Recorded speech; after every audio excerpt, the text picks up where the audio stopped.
So, welcome all of you on the platform of EcoStudy. Today in this part, we are going to discuss about inequality. Okay. तो inequality होता क्या है? India के अंदर क्या आपका ट्रेंड रहा है इनइक्वलिटी का, वो हम लोग देखेंगे। इनकम इनइक्वलिटी किसे कहते हैं, उसे हम देखेंगे। What is income inequality? Okay.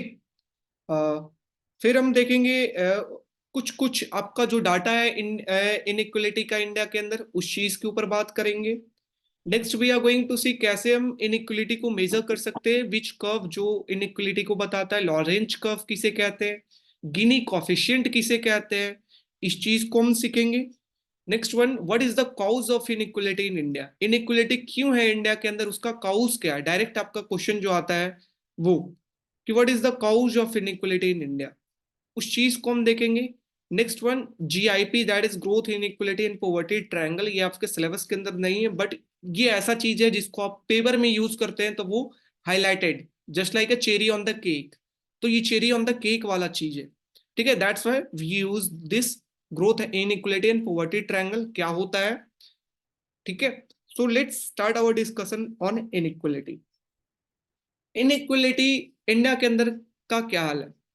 तो देखिए, इंडिपेंडेंस से इंडिपेंडेंस के बाद और 1980, 1950 टू 1980, 1950 टू 1980, ये जो 3 डिकेड था आफ्टर इंडिपेंडेंस, यहां पर जो ग्रोथ रेट था, ग्रोथ रेट इंडियन इकोनॉमी का, वो लगभग जो था वो 3% था। कितना? 3%। On an average 3%, less than 3%। ये 30 साल के अंदर ग्रोथ रेट था इंडिया के अंदर, and that is also known as Hindu growth rate. इसे क्या कहते थे? Hindu growth rate. That is given by Raj Chakravarti, Hindu growth rate. Okay. So हमारा ग्रोथ रेट कितना था आफ्टर इंडिपेंडेंस? 30 साल तक ऑन एन एवरेज 3% जो था आपका ग्रोथ रेट। जो भी आजादी के बाद जो भी डिसीजन लिया जाता था कि कौन से स्टेट के अंदर कितना प्रोडक्शन होगा, कहाँ पे कंपनी का बनेगा, ठीक है, वो कौन लेता था? Centre. Who take decision? Centre. तो स्टेट का जो रोल है वो बहुत ही कम था। स्टेट का रोल इंक्रीज कहां से हुआ? After 74th constitutional amendment, right, जहां पर पंचायती राज के बारे में बात किया गया। उसके बाद फिर धीरे धीरे आपका स्टेट का रोल जो है वो इंपॉर्टेंट हुआ। तो बिफोर 1980 जो भी डिसीजन है इकोनॉमी के अंदर, वो कौन लेते थे? सेंटर, केंद्र सरकार जो है वो डिसीजन लेती थी, और स्टेट को फॉलो करना पड़ता था, ठीक है, कि कितना पैसा कहाँ कंपनी कौन से स्टेट के अंदर होगा, ये केंद्र सरकार के अंदर था। तो इसलिए, और साथ ही साथ ग्रोथ रेट भी है वो क्या था? मॉडरेट या लो कह सकते हैं, that is low growth rate, क्योंकि 3% बहुत ही कम ग्रोथ रेट होता है एक डेवलपिंग, लो डेवलपिंग कंट्री के लिए। 3% is very low growth rate. Okay.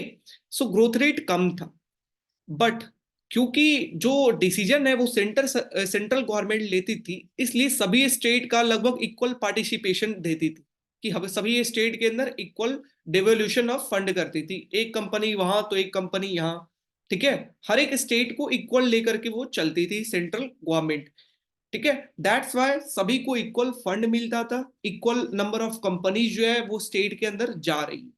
Getting? That's why your, अगर स्टेट के अंदर इक्वल नंबर ऑफ कंपनी या फिर पैसा जो है वो इक्वल, सरकार जो है वो ऑफ डिवेल्युएशन जो है वो इक्वल कर रही है, then what is the impact? अगर इक्वल डिवेल्युएशन, इक्वल कंपनी वहां जा रही है, तो एम्प्लॉयमेंट भी दोनों स्टेट में क्या जनरेट हो रही है? इक्वल जनरेट हुए। एम्प्लॉयमेंट भी क्या है? इक्वल है। एम्प्लॉयमेंट इक्वल है मीन्स दोनों स्टेट के अंदर इनकम भी क्या है? लगभग इक्वल है। Getting my point? मीन्स ये 30 सालों के अंदर जो ग्रोथ तो आपका कम था, बट जो इक्वलिटी, इनइक्वलिटी है वो क्या था? कम था। ग्रोथ कम था, साथ ही साथ इनइक्वलिटी भी कम था। ग्रोथ जो है वो कम था, साथ ही साथ इनइक्वलिटी भी कम था। क्यों इनइक्वलिटी कम था? बिकॉज सेंट्रल गवर्नमेंट जो है वो सभी स्टेट को डिवेल्युएशन कर रही थी पैसे, सभी स्टेट के अंदर एम्प्लॉयमेंट जनरेट, उतना ही इनकम जनरेट। तो ऐसा नहीं कि कोई भी स्टेट को बहुत ज्यादा पैसा दे दिया और कोई भी स्टेट को कम पैसा दे दिया। वहां पर लाइक अभी बात करते हैं तो गुजरात को 60-70% जो फंड आता है वो गुजरात के अंदर चला जाता है डायरेक्टली वहां पे इन्वेस्टमेंट के लिए, या फिर 10-20% आपका बाकी नोएडा के अंदर आता है। गेटिंग, बाकी स्टेट का अगर बात किया जाए, बाकी स्टेट के अंदर बहुत ही कम जो है वो इन्वेस्टमेंट आता है, या फिर गवर्नमेंट जो है वहां पे कंपनी को बनाती है। ठीक है। तो इसलिए इनइक्वलिटी अब के टाइम में आपका इंक्रीज हो रहा है, but at that point of time आपका क्या था, ग्रोथ तो कम था, बट सरकार का नजरिया क्या था, सभी स्टेट को साथ लेकर के चलना है। और सरकार, एक सेंट्रल गवर्नमेंट ही रिस्पॉन्सिबल थी कि सभी स्टेट के अंदर कितना आपका भेदभाव है, कितना इनइक्वलिटी है, वो सरकार रिस्पॉन्सिबल थी, central government. That's why central government सभी स्टेट को इक्वल डेवल्यूशन करना, सभी स्टेट के अंदर इक्वली इंप्लॉयमेंट जनरेट करना। Getting my point? That's why your inequality is decreasing, या कम था ड्यूरिंग 1980s। 1980s के टाइम पे आपका इनइक्वलिटी क्या था, आपका कम था। बट 1980 के बाद क्या हुआ, आफ्टर 1980, आफ्टर 1980, आफ्टर 1980 हमें पता है कि कौन सा पॉलिसीज के ऊपर फोकस किया गया, pro business policy, pro business policy. Market को फिर 1990 में क्या किया गया, ओपन किया गया, एलपीजी रिफॉर्म लाया गया, जहां पर ओपन मार्केट की बात की गई। ओपन मार्केट का मतलब मार्केट के ऊपर ही रहने दो, मार्केट डिसाइड करेगा कितना आउटपुट प्रोडक्शन होगा, क्या होगा, गवर्नमेंट का ये रोल नहीं है। जिससे जो प्राइवेट सेक्टर है उसका कंट्रीब्यूशन इकोनॉमी के अंदर क्या हुआ, इंक्रीज हुआ। अगर प्राइवेट सेक्टर का कंट्रीब्यूशन अगर इंक्रीज हो रहा है, मतलब प्राइवेट सेक्टर का प्रॉफिट क्या हो रहा है, इंक्रीज हो रहा है। Getting my point? मतलब अमीर जो है, रीच जो है वो और रीच हो रहा था, और जो पुअर है, पुअर का इनकम की बात करते हैं, इनकम ऑफ पुअर, वो क्या हो रहा है, डिक्रीज हो रहा है। अमीर और अमीर हो रहा था, मतलब जो इसके पास कंपनी अभी एक है वो दो कंपनी बनाया, तीन कंपनी बनाया, लेकिन पुअर जिसके पास इनकम ही नहीं है खाने पीने के लिए, वो और गरीब हो रहा है, क्योंकि गवर्नमेंट का भी सपोर्ट अब क्या, आफ्टर इकोनॉमिक रिफॉर्म कम था। That's why your inequality over a period of time get increases after economic reform. Okay, तो इकोनॉमिक रिफॉर्म के बाद हमारा इनइक्वलिटी क्या हो गया, इंक्रीज हो गया। बट ग्रोथ की अगर बात करते हैं तो ग्रोथ जो पहले 3% था, अब ऑन ऑन एन एवरेज कितना हमारा ग्रोथ, लगभग 6% से इंक्रीज हो। 6 to 7% जो था वो एवरेज ग्रोथ रेट था ड्यूरिंग 2000, 1990, 2000, 2010। ठीक है, तो ये तीनों डिकेड के अंदर ऑन एन एवरेज जो ग्रोथ रेट है वो कितना, 6% था। तो ग्रोथ तो आपका इंक्रीज हो रहा था, बट साथ साथ इनइक्वलिटी भी आपका इंक्रीज हो रहा है after economic reform, after 1980। Getting my point? तो this is the condition of Indian economy, जिसके अंदर रीजनल इनइक्वलिटी के अंदर हम बात करेंगे। रीजनल इनइक्वलिटी मतलब हमारे स्टेट के बीच में क्या ग्रोथ डिफरेंसेस है, क्या इनइक्वलिटी है।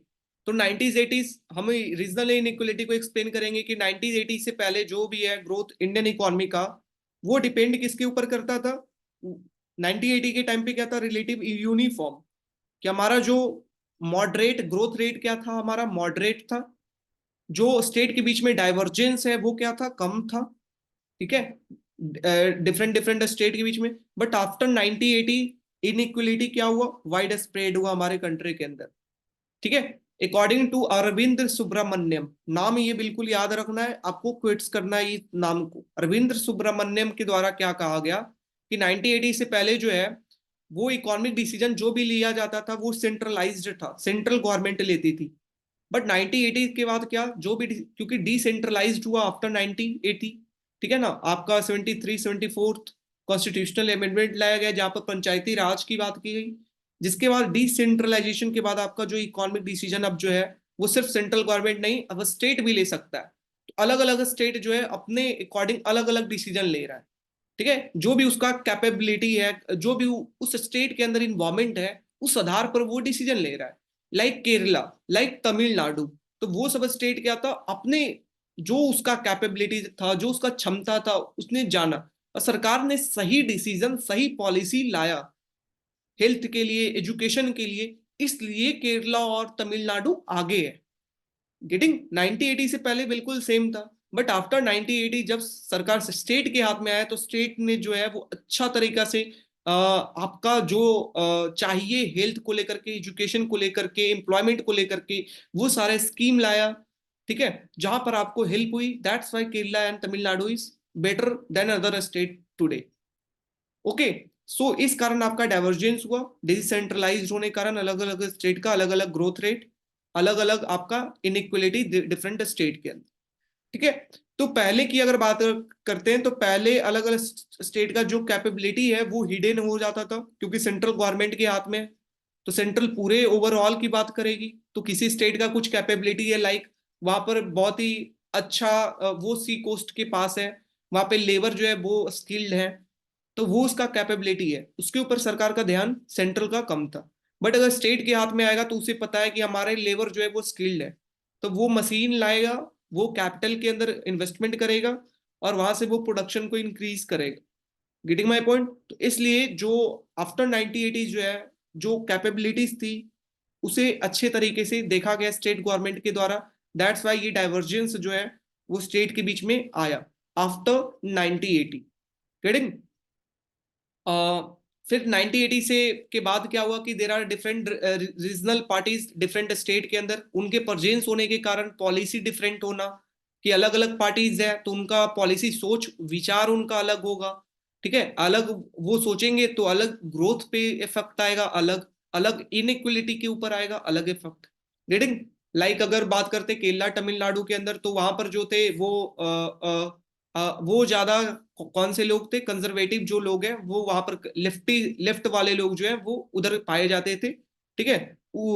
तो इस कारण वहां पर जो है अलग अप्रोच था कि नहीं, हर एक लैंड को डिवाइड करना है, लोगों के बीच में लैंड का बंटवारा इक्वल प्रोपोर्शन में करना है। Getting my point? That's why आपका साथ साथ आपको हेल्थ के ऊपर, एजुकेशन के ऊपर अच्छे तरीके से पॉलिसी उन्होंने लाया। दैट्स वाई वो स्टेट अच्छा किया।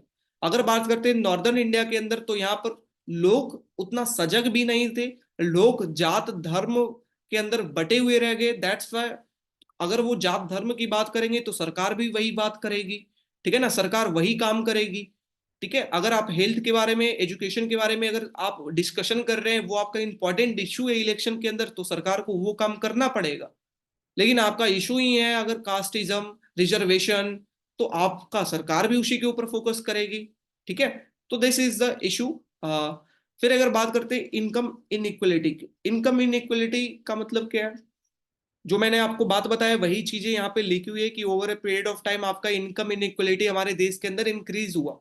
आफ्टर 1980s हमारा इनकम इनइक्वलिटी देश के अंदर बढ़ा, ग्रोथ बढ़ा, जीडीपी बढ़ा, साथ साथ इनकम इनइक्वलिटी भी बढ़ा। तो अलग अलग रिसर्चर के द्वारा अलग अलग इनकम इनइक्वलिटी दिया गया है। वो डिपेंड करता है कि वो कहाँ से डाटा ले रहे हैं, कौन से मेथड का इस्तेमाल कर रहे हैं इनकम इनइक्वलिटी को मेजर करने में। गेटिंग? अलग अलग इकोनॉमिस्ट इसे मेजर करना चाहे तो उनके मेथोडोलॉजी के ऊपर डिपेंड करता है कि इनकम इनइक्वलिटी का क्या आएगा, क्या रिजल्ट आएगा। Getting my point? कोई वेल्थ इनइक्वलिटी को मेजर करते हैं, कोई इनकम इनइक्वलिटी को मेजर करते हैं, कोई जेंडर इनइक्वलिटी को मेजर करते हैं, ठीक है। लेकिन जो आपको याद रखना है वो याद ये रखना है कि 2017 में आपका एक साइंटिस्ट इकोनॉमिस्ट थे जिनका नाम था थॉमस पिटकी। थॉमस पिटकी और लुकास। तो थॉमस पिटकी और लुकस ने ये एनएसएसओ का डाटा उठाया और एनएसएसओ का डाटा उठा करके इन्होंने क्या फाइंड किया, इन्होंने कुछ रिजल्ट दिया, कुछ डाटा दिया जिसे आपको यूज करना है पेपर के अंदर, ठीक है। ये पेपर के अंदर आपको रिजल्ट एक दो या तीन आपको लिखना ही लिखना है। पहला कि टॉप 1% जो है शेयर, जो नेशनल इनकम के अंदर टॉप 1% इनकम अर्नर है उनका शेयर इंक्रीज हुआ है over over a period of time. क्या हुआ है? इंक्रीज हुआ है। टॉप 1% जो है वो ग्रोथ का 29% जो है वो टॉप 1% की तरफ जा।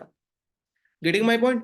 कि 29% जो है वो टॉप 1% के अंदर जाता है और ये 29% जो बराबर है वो 84%, ठीक है, बॉटम के बराबर। तो आपको याद रखना है कि 1% जो टॉप अर्नर है उनका प्रोपोर्शन क्या हुआ है इंडियन इकोनॉमी के अंदर? इंक्रीज हुआ है, ठीक है, पहला। और मैं जो डाटा आपको याद करना है वो पहला डाटा ये याद करना है, ये डाटा भी याद भी कर सकते हैं नहीं भी। Next one, the income threshold to enter 1%, मतलब जो इनकम थ्रेशोल्ड है कि 1% के अंदर, पहले जो था वो 12 लाख था। 2024 2014 के अंदर आपको 12 लाख से अगर ज्यादा है तो आप टॉप 1% के अंदर आते हैं। Getting my point. जबकि जो एवरेज इनकम है इंडिया का, the average income of this group वो कितना है, 13.9%। ठीक है, ये भी आपको इतना इंपॉर्टेंट नहीं है डाटा। ठीक है, दिस इज नॉट इंपॉर्टेंट। फिर आपका ये इंपॉर्टेंट होगा, जो सुपर रीच है इंडियन इकोनॉमी के अंदर 0.1%, वो राइज हुए हैं। 2013-14 में ये कितना था, 8%।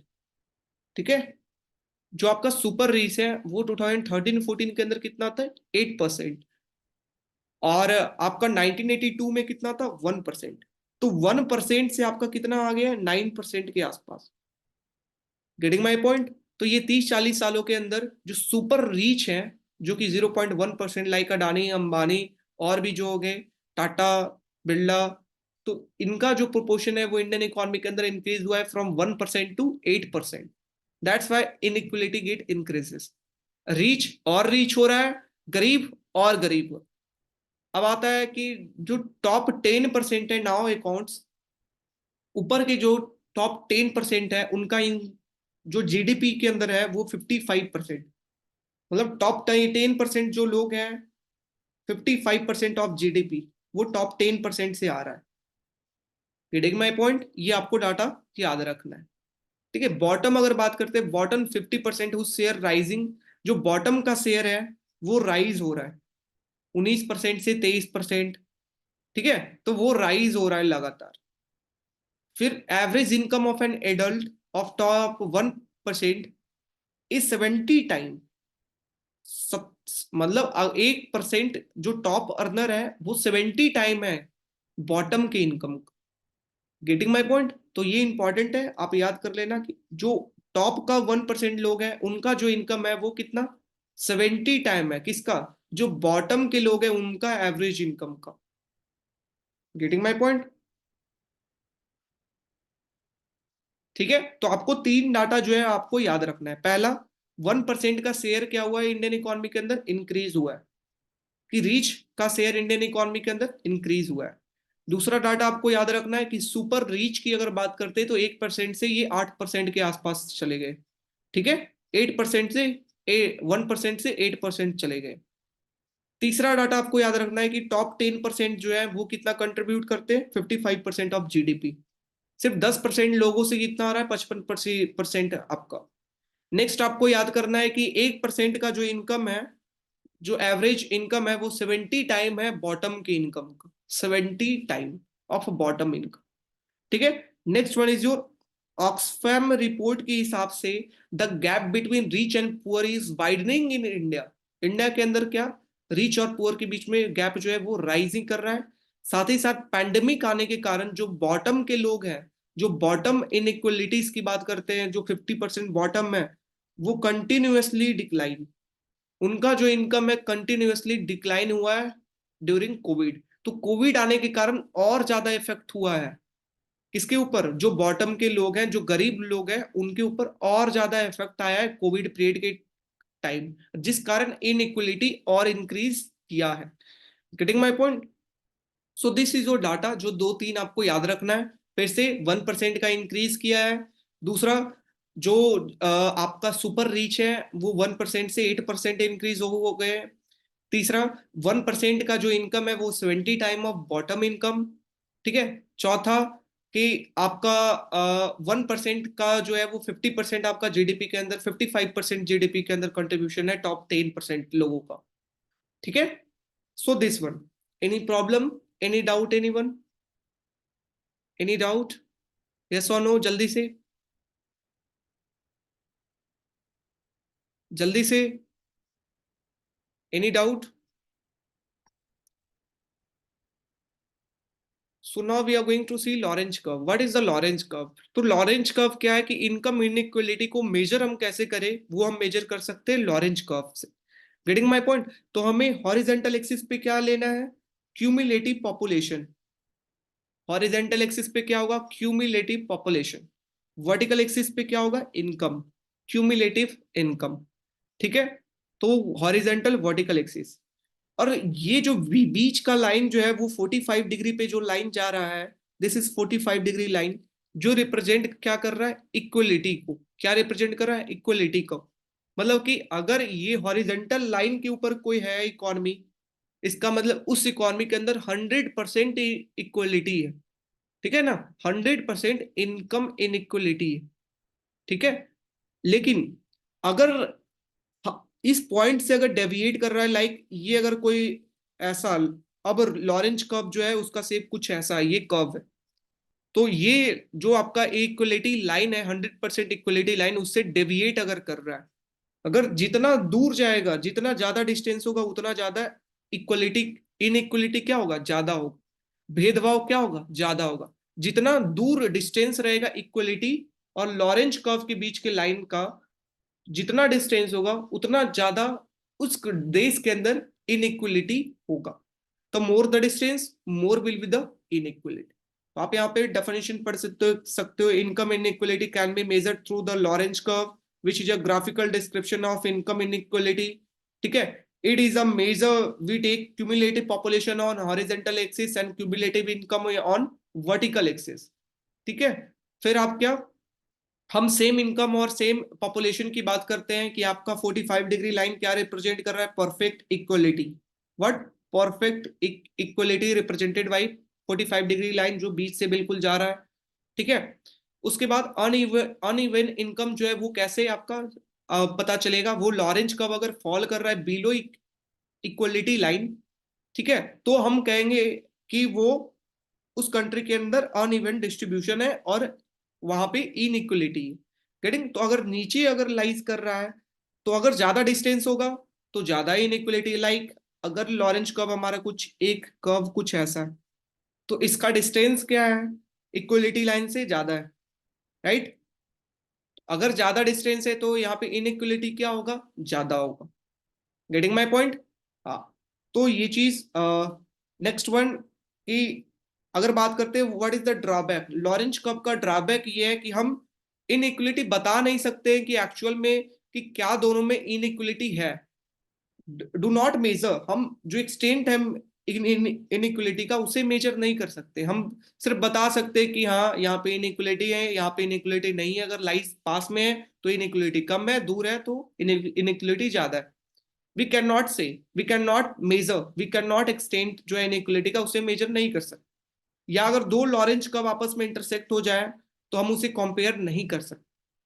तो ये लॉरेंज कर्व में ड्रॉबैक होने के कारण आपका कौन आता है फिर, that is known as Gini coefficient, what, Gini coefficient. तो ये जो प्रॉब्लम है वो ओवरकम किया गया किसके द्वारा, गिनी कॉफिशिएंट के द्वारा। गिनी कॉफिशिएंट कहते किसको, गिनी कॉफिशिएंट का मतलब है कि जो एरिया आपका है, what is the Gini coefficient, Gini coefficient represented at G, तो जो एरिया लाइज कर रहा है, एरिया लाइज बिटवीन, यहां लिखता हूं, area lies between equality line and Lorentz curve, Lorentz curve, getting my point. जो एरिया लाइज कर रहा है, ये एरिया आपका हो गया जो लाइज कर रहा है लॉरेंज कर्व और इक्वलिटी लाइन के बीच में, right, divided by, divided by what, area below, area below equality line, जो भी एरिया कंप्लीट है इक्वलिटी लाइन के नीचे, वो मतलब ये इक्वलिटी लाइन है, इसके नीचे का एरिया अगर कंप्लीट मैं आपको बोलूं तो कंप्लीट एरिया क्या होगा, ये पूरा कंप्लीट, गेटिंग माय पॉइंट। तो ये डिनोमिनेटर के अंदर आएगा, तो जो भी आएगा वो फिर आपका क्या होगा, गिनी कोफिशिएंट। तो area between inequality, that is equality line and Lorentz curve numerator में, और एरिया बिलो इक्वलिटी लाइन जो भी है इसे अगर डिवाइड हम करेंगे तो ये आपका गिनी कोफिशिएंट देगा, क्या देगा, गिनी कोफिशिएंट देगा। ओके, अब देखिए गिनी कॉफिशिएंट अगर जीरो है, गिनी कॉफिशिएंट अगर जीरो है, जीरो होने का मतलब क्या है आपका? Perfect inequality, perfect inequality. अगर गिनी कॉफिशिएंट वन है, वन कब होगा? जब एरिया जो न्यूमरेटर है और डिनोमिनेटर है दोनों क्या हो जाए? सेम हो जाए, तब क्या होगा? वन। और न्यूमरेटर डिनोमिनेटर सेम कब होगा? जब दोनों का एरिया क्या हो जाए? सेम हो जाए, राइट। एरिया मतलब एरिया डिनोमिनेटर के अंदर था कि एरिया लॉरेंज जो भी है आपका इक्वलिटी लाइन उसके नीचे का एरिया, ऊपर में भी सेम आ जाए कि जो एरिया इक्वलिटी लाइन है उसके नीचे का area. Getting my point? Means point जो है वो इक्वलिटी लाइन पे है। दैट्स वाई अगर वैल्यू वन है गिनी कोफिशिएंट का, remember this, if Gini coefficient is one then this is a perfect equality, perfect equality. And if Gini coefficient is zero, इसका मतलब परफेक्ट इनइक्वलिटी, वो बहुत ही दूर जा रहा है गिनी कोफिशिएंट का जो कर्व है। Getting my point? So this is your Guinea coefficient. तो ये आप अगर टर्म यूज करते इनइक्वलिटी के क्वेश्चन में अगर पूछा जाए तो सबसे पहले तो आप इंडियन इकोनॉमी का हिस्ट्री बताएंगे कि ये इंडियन इकोनॉमी के अंदर है, फिर आप गिनी कोफिशिएंट बताएंगे, ऐसे हम मेजर करते हैं लॉरेंज कर्व, वहां पे कर्व बना देंगे अच्छे तरीके से। Then you explain what is the cause of inequality, what is the cause, क्यों इंडिया के अंदर जो है वो इनइक्वलिटी है, क्या रीजन है। तो वो रीजन हम बताने जा रहे हैं। सबसे पहला रीजन क्या है कि लैंड ऑनरशिप जो है इंडिया के अंदर वो अच्छे तरीके से डिवाइड नहीं है, लैंड रिफॉर्म इंडिया के अंदर अच्छे तरीके से नहीं हुआ। गेटिंग? मतलब लैंड किसी के पास बिगे एकर्स में है, किसी के पास है भी नहीं। Getting my point? किसी के पास लैंड है नहीं, किसी के पास एकर्स में। That's why there is a inequality in land ownership and concentration of tangible wealth in rural sector. Getting my point? सबसे पहला लैंड को लेकर। दूसरा, concentration of asset in private. But हमारा जो एसेट जो है वो प्राइवेट सेक्टर, कॉर्पोरेट सेक्टर के अंदर जो है वो ज्यादा कॉन्सेंट्रेटेड है, मतलब प्राइवेट सेक्टर के हाथ में ज्यादा हमारा इकोनॉमी जो है उसके ऊपर डिपेंडेंट है। ठीक है, जिस कारण आपका जो इकोनॉमिक वेल्थ है उसके ऊपर डिपेंड करता है, लार्ज इंडस्ट्रीज के ऊपर डिपेंड करता है कि क्या है। दैट्स वाई आपका इनइक्वलिटी देश में ज्यादा है, कि कॉन्सेंट्रेशन आपका जो है वो ज्यादा प्राइवेट कॉर्पोरेट सेक्टर पे जो है वो एसेट ज्यादा है उसके हाथ में। Getting my point? तीसरा, जो टेक्नोलॉजी है वो लगातार इंक्रीज होने के कारण आपका क्या है कि जो वेज गैप या स्किल्ड और अनस्किल्ड लेबर के बीच का डिफरेंस क्या हुआ? इंक्रीज हुआ। टेक्नोलॉजी आने के कारण, आपका कैपिटल गुड्स आने के कारण कि कौन से वर्कर स्किल्ड है कौन से अनस्किल्ड है, इससे क्या हुआ कि ज्यादा टेक्नोलॉजी होगा तो आपको स्किल्ड लेबर ज्यादा चाहिए, और इंडिया के अंदर ज्यादा क्या है? अनस्किल्ड लेबर है। दैट्स वाई उनको जॉब नहीं मिल रही। अगर वो बेरोजगार हैं तो उनके पास इनकम नहीं है, अगर इनकम नहीं है तो that's why inequality get increases. Getting my point? तो टेक्नोलॉजी इंक्रीज होने के कारण वेज गैप या फिर अनस्किल्ड वर्कर और स्किल्ड वर्कर में गैप इंक्रीज होने के कारण your inequality get increases. Next one, credit facility, कि क्रेडिट फैसिलिटी जो है वो इनइक्विटी है, मीन्स गरीब को जो है वो लोन लेना इट्स नॉट एन इजी काम। ठीक है, उसके लिए उसे बहुत ज्यादा बैंक पेपर चाहिए, जमीन का कागजात, घर का कागजात, प्रॉपर्टी, तब उसे लोन जाकर के मिलेगा कोई भी इन्वेस्टमेंट करने के लिए। Getting my point? इतना आसान नहीं है क्रेडिट प्रोवाइड करना गरीब लोगों को। दैट्स वाई इनइक्वलिटी ज्यादा है, क्योंकि वो इन्वेस्टमेंट नहीं कर पा रहे, उनके पास पैसे नहीं है। एक ऑटो खरीदना है, उसके पास कोई कागज नहीं है, वो चाह रहा है चलाने के लिए, वो नहीं खरीद पा रहा है क्योंकि बैंक लोन ही नहीं दे रहा है। दैट्स इनइक्वलिटी ज्यादा है। Next one, slow pace of social inclusion, मतलब सोशल इंक्लूजन की बात करते हैं कि गरीब और मीन्स समाज में जो है वो भेदभाव जो है वो डिक्रीज जो हो रहा है वो स्लो पेस पे हो रहा है। भेदभाव अभी भी समाज में एग्जिस्ट करता है। दैट्स वाई आपका इनइक्वलिटी है। नेक्स्ट वन, जो पब्लिक एक्सपेंडिचर है एजुकेशन और हेल्थ के ऊपर सरकार के द्वारा वो बहुत कम किया जा रहा है, पब्लिक एक्सपेंडिचर कम खर्च किया जा रहा है। गेटिंग? वो मैंने बताया भी था वहां पर कि हेल्थ के ऊपर कितना 1.5% ऑफ द जीडीपी, एजुकेशन के ऊपर कितना 3% of the GDP. Getting my point? तो सिर्फ इतना आपका बहुत ही कम खर्च किया जा रहा है। Next one, slow rise in tax revenue, सरकार के पास पैसा ही कम है, अगर पैसा कम होगा तो सरकार सब्सिडी कहाँ से देगा, सरकार गरीबों को हेल्प कैसे करेगा, इनकम कैसे प्रोवाइड करेगा। दैट्स वाई टैक्स कलेक्शन जो है वो कम है, that's why inequality exist. Next one, slow pace of empowerment of women. Women जो है एक इंपॉर्टेंट फैक्टर है इनइक्वलिटी को कम करने का, पॉवर्टी को कम करने का, वुमेन या अनएम्प्लॉयमेंट कम करने का। Women is important factor. तो वुमेन एम्पावरमेंट होंगे तो एक अगर महिला को रोजगार मिलता है तो एक महिला नहीं उसके पूरे परिवार को मिलता है। Getting my point. तो इसलिए वुमेन एम्पावरमेंट इज इंपॉर्टेंट, जो कि स्लो पेस पे हो रहा है। Next one, impact of covid. Covid impact होने के कारण इनकम और लोगों का डिक्रीज हुआ। फिर आता है what is the government policy.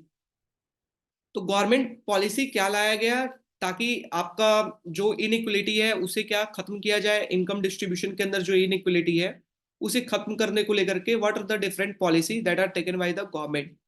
तो पहला क्या लाना चाहिए, लैंड रिफॉर्म। लैंड रिफॉर्म लाना चाहिए अच्छे तरीके से, रीडिस्ट्रीब्यूशन ऑफ एग्रीकल्चर ये लाना चाहिए। या क्या लाया गया है, क्या लाया गया वर्ड, क्या लाया गया। तो सबसे पहला लैंड रिफॉर्म, आजादी के बाद लैंड रिफॉर्म लाया गया, ठीक है। बट अच्छे तरीके से इसका इम्प्लीमेंटेशन नहीं हुआ, इसका 5 to 6% ही इसका सक्सेस रेट है, 5 to 6%, only in West Bengal and some other state, ठीक है, लाइक केरला के अंदर और कुछ वेस्ट बंगाल के अंदर इसका success. Control over MRTP means अभी क्या देखे कि कॉर्पोरेट सेक्टर जो है उसका रोल जो है वो इंक्रीज हो रहा है इकोनॉमी के अंदर, एसेट जो है वो प्राइवेट सेक्टर के हाथ में है। इसलिए प्राइवेट सेक्टर को कंट्रोल करने के लिए कौन सा एक्ट लाया गया, एमआरटीपी एक्ट। कि अगर इतना से ज्यादा अगर टर्नओवर है उस कंपनी का तो सरकार उस कंपनी को देखेगी कि क्या उसका ज्यादा रोल बढ़ रहा है मार्केट के ऊपर, क्या कुछ वो गलत कर रही है, क्या वो मोनोपोली क्रिएट कर रही है, अगर कर रही है तो सरकार एक्शन लेगी। Getting my point. तो ये एमआरटीपी एक्ट था, क्यों कंपनी के ऊपर रेगुलेशन लगाना। Next one, employment and wage policies. कि एम्प्लॉयमेंट को लेकर के, वेज पॉलिसीज को लेकर के डिफरेंट स्कीम लाए गए। नेक्स्ट वन, सोशल सिक्योरिटी लाया गया, पेंशन को लेकर के अनएम्प्लॉयमेंट अलाउंस प्रोवाइड किया गया। मिनिमम बेसिक नीड प्रोग्राम लाया गया, ठीक है, ताकि इनइक्वलिटी को कम किया जा सके। मनरेगा को भी ऐड कर सकते हैं कि मनरेगा स्कीम लाया गया ताकि गरीब गांवों के अंदर रोजगार प्रोवाइड हो जिससे इनइक्वलिटी डिक्रीज हो, ठीक है। साथ ही साथ एम्प्लॉयमेंट अपॉर्चुनिटी रूरल इलाके में, जो अभी मैंने बात किया मनरेगा, मनरेगा, ठीक है, वो स्कीम लाया गया ताकि आपका गरीब रूरल इलाके में इनइक्वलिटी को कम हो। साथ ही साथ टैक्सेशन, प्रोग्रेसिव टैक्सेशन लाना चाहिए ताकि आपका टैक्स ज्यादा होगा तब सरकार जा करके पॉवर्टी को लेकर के, इनइक्वलिटी को लेकर के कुछ स्कीम ला सकती है। Getting my point. So this are the, कह सकते हैं कि स्टेप जो गवर्नमेंट को लेना चाहिए या गवर्नमेंट ने लिया है और उसमें और अच्छे तरीके से एक्शन लेना चाहिए। कि लैंड रिफॉर्म सक्सेस नहीं हुआ है, इसको और लाना चाहिए ताकि लैंड रिफॉर्म अच्छे तरीके से डिस्ट्रीब्यूट हो, ठीक है। अच्छे तरीके से टीनेंसी रिफॉर्म लाना चाहिए। टीनेंसी रिफॉर्म मतलब कोई अगर लैंड को दे रहा है कुछ दिनों के लिए, तो वो जो आपस में जो हुआ है दोनों के बीच में समझौता, वो समझौता बना हुआ रहे। ऐसा नहीं हो कि पैसा दिया, एक बार रेंट दिया, फिर वो अपना जमीन वापस ले लिया, एग्रीमेंट खत्म हो गया, ठीक है। तो इसके लिए अच्छा टीएनसी रिफॉर्म लाना चाहिए सरकार को, ठीक है। तो दिस आर द, कि गवर्नमेंट को आपको क्या करना चाहिए, ठीक। तो जो प्रॉब्लम है गवर्नमेंट का वही सॉल्यूशन है गवर्नमेंट का, उसका उल्टा सोच ले। गेटिंग। अब बात करते हैं what is GIP triangle. GIP triangle का मतलब है कि पोवर्टी रिडक्शन या एब्सोल्यूट पोवर्टी जो है सिर्फ एक चीज से डिक्रीज नहीं होगी। अगर पोवर्टी को कम करना है तो ग्रोथ ज्यादा करना होगा, ठीक है। इनकम ग्रोथ ज्यादा होना चाहिए पोवर्टी को अगर कम करना है तो। साथ साथ इनइक्वलिटी भी कम होना चाहिए, इनइक्वलिटी भी क्या होना चाहिए, कम होना चाहिए। तो दोनों चाहिए, तब हमारा एब्सोल्यूट पोवर्टी आपका क्या होगा, कम होगा। गेटिंग। तो ये ट्रायंगल आपको वहां पे बना देना है। साथ साथ आपको क्या, कि आपका इनइक्वलिटी अगर ग्रोथ आपका इंक्रीज होता है, ग्रोथ अगर बढ़ेगा तो प्राइवेट सेक्टर बढ़ेगा, प्राइवेट सेक्टर अगर बढ़ेगा, प्राइवेट सेक्टर का कंट्रीब्यूशन बढ़ेगा, ग्रोथ अगर बढ़ रहा है तो, जिससे आपका इनइक्वलिटी क्या होगा, इंक्रीज होगा। तो ग्रोथ बढ़ेगा, इनइक्वलिटी इंक्रीज होगा। Getting my point. तो दिस इज तो डेवलपमेंट स्ट्रेटेजी यहाँ पर क्या है, टू वे डेवलपमेंट स्ट्रेटेजी। आप इसे पढ़ लेना, ठीक है, कि जीआईपी मॉडल किसके द्वारा दिया गया था, फ्रांसिस के द्वारा दिया गया था, ये आपके साइंटिस्ट। और इनके द्वारा क्या कहा गया था, वो आपका वन लाइनर, सिर्फ एक लाइन दो लाइन आपको, कि जीआईपी मॉडल क्या कहता है कि पॉवर्टी को अगर कम करना है तो हमें दोनों रिक्वायर्ड होना चाहिए, कॉम्बिनेशन ऑफ, कि फोकस होना चाहिए कि आपका क्या, हमें कम करना है क्या, ग्रोथ को भी बढ़ाना है और इनइक्वलिटी को भी कम करना है। तो दोनों फोकस होना चाहिए। अगर दोनों फोकस नहीं है तो आपका नहीं हो सकता डेवलपमेंट, आपकी कंट्री का नहीं हो सकता, पॉवर्टी आपका कम नहीं हो सकता। दैट्स वाई इंडिया की अगर बात करते हैं तो इंडिया 1950-60s के टाइम में सिर्फ ग्रोथ के ऊपर फोकस कर रहा था, सिर्फ ग्रोथ के ऊपर। हमें ग्रोथ का चाहिए, हम कैपिटल गुड इंडस्ट्री के अंदर इन्वेस्टमेंट करेंगे। Getting my point, Mahalanobis plan that is capital good, हम इंडस्ट्री बनाएंगे, ग्रोथ बढ़ेगा, अपने आप ट्रिकल डाउन इफेक्ट होकर के वो गरीबों तक पहुंच जाएगा। ये फोकस था किसका, इंडियन इकोनॉमी का। बट पता चला नहीं, जिससे बेरोजगारी इंक्रीज हो रही, इनइक्वलिटी इंक्रीज हो रही, तो सरकार ने फिर गरीबी हटाओ योजना और बहुत सारे योजना वो लाना स्टार्ट किया, फूड फॉर वर्क की, तो बहुत सारे पॉलिसी उन्होंने, आईआरडीपी, तो ये लाना स्टार्ट किया। तो उन्होंने इनइक्वलिटी के ऊपर फिर फोकस किया, ग्रोथ नहीं, हमें इनइक्वलिटी, लोगों के बारे में सोचना है, लेकिन हमें दोनों को लेकर के चलना है। ग्रोथ की बात करना है कि ग्रोथ भी हो देश के अंदर और इनइक्वलिटी भी कम हो, तब हमारा जा करके क्या, पोवर्टी जो होगा वो कम हो। Getting my point. तो ये चीज किसके द्वारा कहा गया, ये चीज कहा गया है, ये जो आपका ट्रायंगुलर जो दिया गया है, ट्रायंगुलर जीआईपी ट्रायंगुलर, जो फ्रांसिस के द्वारा दिया गया। Got it? So this is your complete lecture on inequality. Any doubt related to this, anyone?